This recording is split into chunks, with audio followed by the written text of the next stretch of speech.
Hey everyone, all right, it's Saturday. It is also Crown Jewel. Actually, not my favorite pay-per-view, but a couple matches I'm looking forward to, and that has to do with what happened on SmackDown last night. So, SmackDown was a go-home show, as we know, for Crown Jewel. And it was filmed last week due to the fact that they were traveling to Saudi Arabia for the show this week. But we had some interesting moments. I actually really liked. I'm gonna jump around a lot. I missed the first 20 minutes, so I missed the Tiffany and Nia Jax thing, and Liv Morgan. Very confused. I just need to touch on this about like why they're taking Rhea Ripley off TV again. I don't know if it's because they're trying to elongate that storyline. I don't know if there really is an injury. Does someone know if there's really an injury?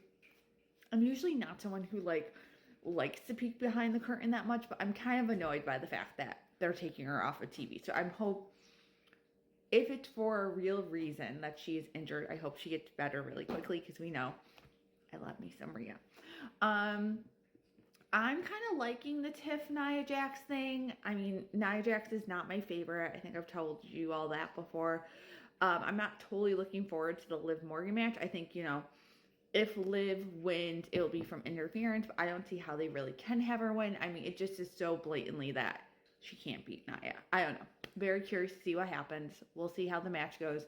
Not the match I'm most excited about on that card, though, as we all know. Matches during the show. Interesting that they did end up going with the India Candice match because, as we heard earlier in the day yesterday, India was released from her contract. And I felt like it didn't do anything to like make me feel like, oh yeah, they're taking her off of TV. It was kind of a basic match to me. So not a bad match. I just kind of felt like, oh, if you were going to show that match, why didn't you at least put like a period on her storyline?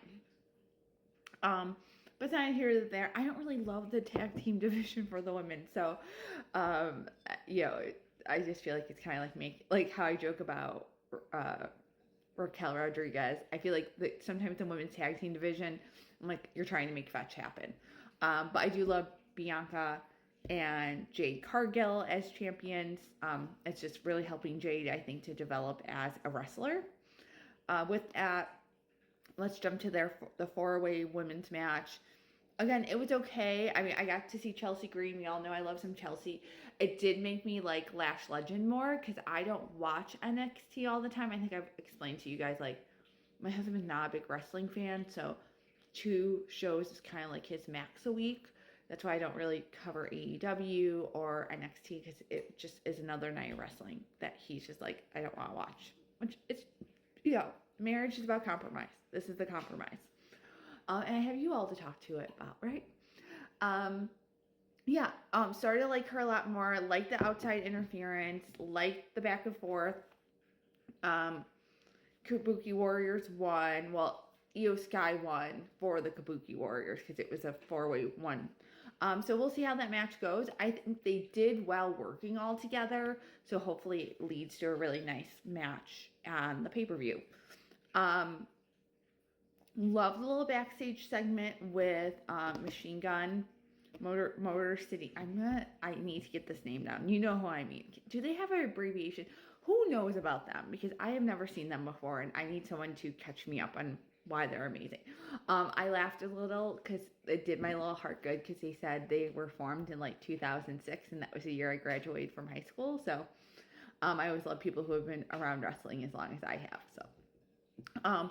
But they did a decent interview before they were interrupted by Austin Theory and Grayson Waller. Did not even know they were still a thing. They just kind of popped up out of nowhere. So curious to see about that.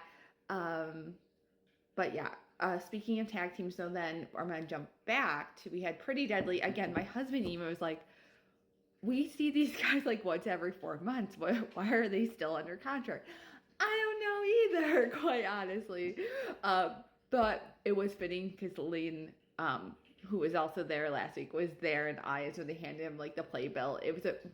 I liked it. As a music theater geek, I appreciated that whole thing, and also the fact that Lynn is a wrestling fan just does my heart so good. But But yeah, so that was a whole thing that I really enjoyed. It's like that little part. Street Profits looked great in that match. I thought, again, I feel like I love the Street Profits. I feel like they've kind of gotten like lost in the mix. So maybe we are going to see a really strong push of the tag team division. I'm a huge tag team wrestling fan, as you guys know. I grew up in the Attitude Era. I'm a Team Extreme girl. Tables, Ladder Champs matches are some of my favorite. I just love that era of tag team wrestling. I'm also a huge, as you know, New Age Outlaws fan. I'm a huge Road Dogg fan. Big supporter of his podcast when he had it. So with all that, I just really do love tag team. So I feel like sometimes I'm really down on the tag team division. It's just because I've seen it be so good. I just want it to be that good. And so maybe we're going to see that push. I mean, Brian, Road Dogg is in a high position. I think he does have a love for tag team wrestling. So I will hold out and see where this all leads, is what I'm saying right now. Okay, so we covered the tag team stuff. We covered the women's stuff. Let's talk about the bloodline stuff because we got the heat. I was so excited. Yeah, love that segment. Loved how, Jay really like stood up still as his own man. I think they've worked so hard to make him that character that I didn't want to see him just kind of like fall back in line with the bloodline. Me and my husband, though, when they did the backstage segment with Solo, that like pre-tape, I'm assuming, of him, was kind of like they need a fourth. Like, who would be the fourth for the OTC bloodline? And maybe it is Sammy. I don't know. Or who else? Is there someone, like, is there another Samoan coming up the pipeline of WWE? Because I feel like every time we turn around, there's a new one. Don't think it's going to be The Rock. I think if anything, The Rock would align himself with Solo. Which, again, where is The Rock? Because we haven't seen him in a hot minute. So, where is he? Or would it be John Cena? Because John Cena doesn't like Solo either. We haven't seen him yet, and he's supposed to be starting this year retirement in January, so he should start be popping up on TV soon, right? Kind of, maybe. Don't know. I do feel like I think that'll be a really good three-way tag team match, triple tag team match. I'm curious if that, like I said, I feel like this needs to lead to War Games. I don't know why I'm obsessed with this leading to War Games. And maybe they have even a better plan in 3 months than War Games, but I just can't imagine, looking at what we have going on right now, a more fitting War Games match. That's just me, though. But like the segment, like the bonding between them, it made it more solid that they're going in as a trio. But I do think there's still communication issues. I'm curious how that might play into the match. And we still have not resolved the Sami Zayn thing from Monday night. All right, last thing that we need to talk about, of course, is the tag team match with Cody and Randy. I'm obsessed with both of them. And Gunther and Imperium. It was just so funny because when you saw Randy walk into that ring, compared to even Gunther, but especially Kaiser, he just looked like a mammoth, like Wolverine beast compared to them, in my humble opinion. It was a good match. It did what I had to do. I loved the two things before the match. That conversation between Randy and Cody, where like Randy's like, I can't, I'm sure you'll come up with some way to thank me, and you see him staring at the title. Like, we're still teasing that turn, and I can't wait because I love Randy. I love Randy as a face, but I love a Randy heel turn. Does my heart good. And then of course we had Kevin Owens. We had Cody being beat up. Cody did not see what happened with Kevin right away, which I thought was interesting. And I feel like that might play into the breakdown between Randy and Cody also. Is kind of that moment. Because that's something Randy can turn back to. Like, where were you? Why were you still celebrating when I was getting the crap kicked out of me?